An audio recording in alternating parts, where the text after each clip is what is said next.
Halo teman-teman, pada video kali ini kami sekeluarga melakukan perjalanan dari kota Makassar menuju kota Parepare. Perjalanan ini kami lakukan bersama keluarga berjumlah 4 orang dan kondisi cuaca hari ini cukup cerah dan perjalanan berjalan dengan lancar. Sebelum melanjutkan perjalanan menuju Parepare, kami singgah terlebih dahulu untuk makan siang di rest area Kupa S7 Beach yang berada di Desa Kupa, Kecamatan Malutesatesi, Kabupaten Baru. Lokasinya berada di jalur utama Makassar Parepare sehingga cukup mudah dijadikan tempat beristirahat bagi pengendara yang melakukan perjalanan jarak jauh. Hal yang membuat rest area ini berbeda dari tempat peristirahatan biasa adalah posisinya yang berada tepat di tepi sungai pantai, di tepi pantai. Dari tempat makan kami bisa melihat hamparan laut yang luas, pepohonan di sekitar pantai, serta perahu-perahu yang terlihat dari kejauhan. Angin laut juga membuat suasana makan siang terasa lebih nyaman. Rest area Kupa S7 Beach menyediakan area makan di dalam ruangan maupun area terbuka yang menghadap langsung ke laut. Tempat seperti ini cocok untuk keluarga karena kita bisa makan sekaligus beristirahat sambil menikmati pemandangan. Menu makan siang kami kali ini cukup sederhana, yaitu nasi, ayam goreng, serta ikan masak. Untuk minumnya kami memilih kelapa muda yang terasa sangat segar dinikmati di cuaca cerah ini. Setelah menempuh perjalanan cukup jauh dari Makassar, makan sambil melihat pemandangan laut tentu memberikan suasana yang berbeda. Setelah makan siang dan beristirahat, kami kembali masuk ke kendaraan dan melanjutkan perjalanan menuju kota Parepare. Kondisi jalan pada hari itu cukup lancar, tidak ada kemacetan berarti, sehingga perjalanan dapat kami nikmati dengan santai. Sepanjang perjalanan kami masih ditemani pemandangan pesisir, perbukitan, pemukiman masyarakat, serta beberapa bagian jalan yang menghadap langsung ke laut. Jalur Makassar menuju Parepare memang memiliki pemandangan yang cukup beragam. Pada beberapa bagian terlihat persawahan dan kawasan perbukitan, sementara pada bagian lainnya kita bisa menikmati garis pantai yang memanjang di sisi jalan. Cuaca yang cerah membuat pemandangan terlihat semakin jelas. Karena perjalanan dilakukan bersama keluarga, kami memilih berkendara dengan kecepatan yang nyaman dan tidak terburu-buru.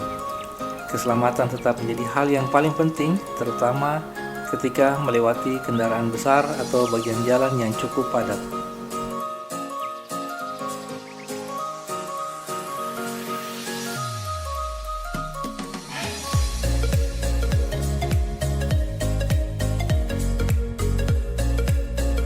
Untuk perjalanan kali ini, kami menginap selama 1 malam di Hotel Satria Wisata Parepare. Hotel Satria Wisata berada di Jalan Abu Bakar Lambogo dan tercatat sebagai salah satu pilihan akomodasi yang tersedia di kota Parepare. Setelah tiba, kami langsung melakukan proses masuk dan menuju kamar untuk menyimpan barang serta beristirahat. Bagian depan kamar terlihat cukup tenang, suasana hotel tidak terlalu ramai sehingga nyaman digunakan untuk beristirahat setelah menempuh perjalanan panjang. Dari bagian depan hotel yang berada di posisi lebih tinggi, kami juga dapat melihat pemandangan kawasan kota Parepare. Bangunan, jalan, dan sebagian wilayah kota terlihat dari kejauhan. Pemandangan seperti ini menjadi salah satu hal menarik dari lokasi penginapan kami. Kesan kami selama berada di Hotel Satria Wisata cukup nyaman. Suasananya tenang dan lokasinya juga strategis untuk menuju beberapa tempat yang akan kami kunjungi. Setelah beristirahat dan membersihkan diri, pada sore hari kami kembali keluar untuk menikmati suasana pusat kota Parepare.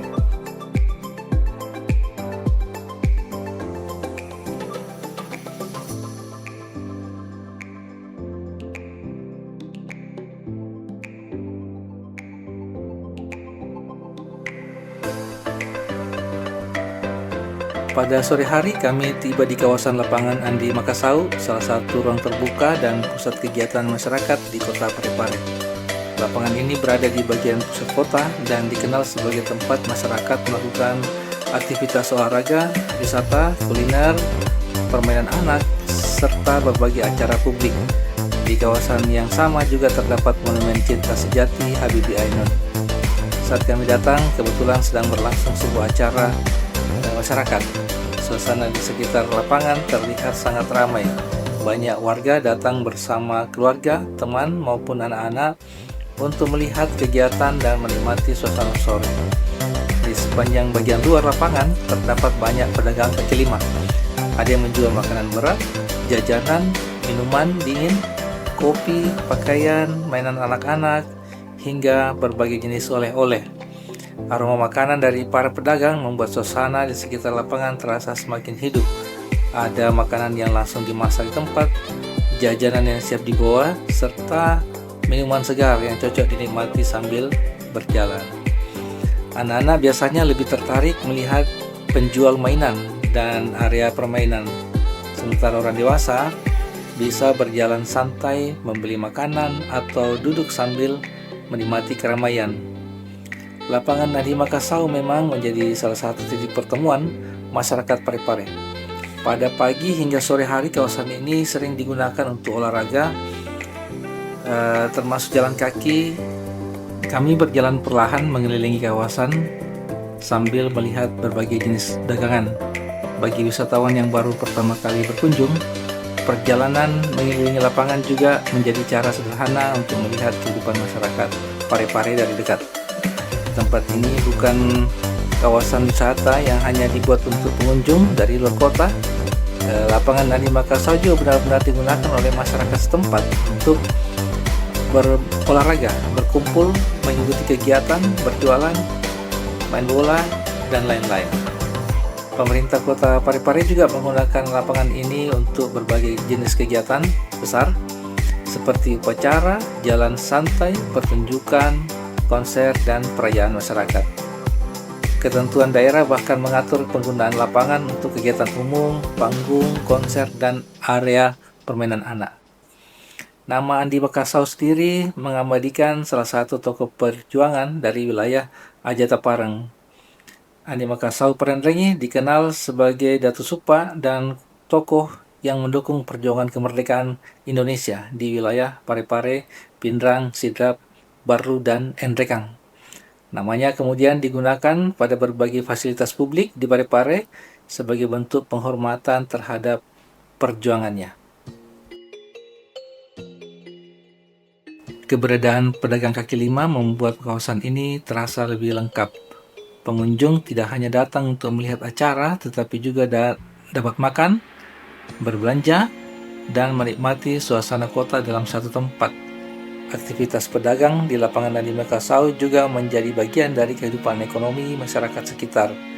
Lapangan ini bukan hanya tempat rekreasi, tetapi juga memberikan ruang bagi pelaku usaha kecil untuk menawarkan dagangan mereka kepada pengunjung.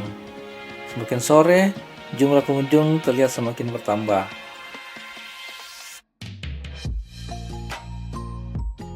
Suasana yang awalnya terasa seperti tempat olahraga, perlahan berubah menjadi kawasan kuliner dan hiburan keluarga. Kami berjalan tanpa terburu-buru sambil merekam suasana di berbagai sisi lapangan. Ada bagian yang dipenuhi pedagang makanan, bagian yang menjual pakaian, serta oleh-oleh, dan bagian lain yang lebih ramai oleh permainan anak-anak. Lapangan yang luas membuat pengunjung tetap bisa bergerak meskipun jumlah orang cukup banyak. Bagi teman-teman yang berkunjung ke Parepare, lapangan Nadiem Makassau bisa menjadi tempat menarik untuk dikunjungi pada sore atau malam hari.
Sekarang kami sudah berada di depan Monumen Cinta Sejati Habibie Ainun.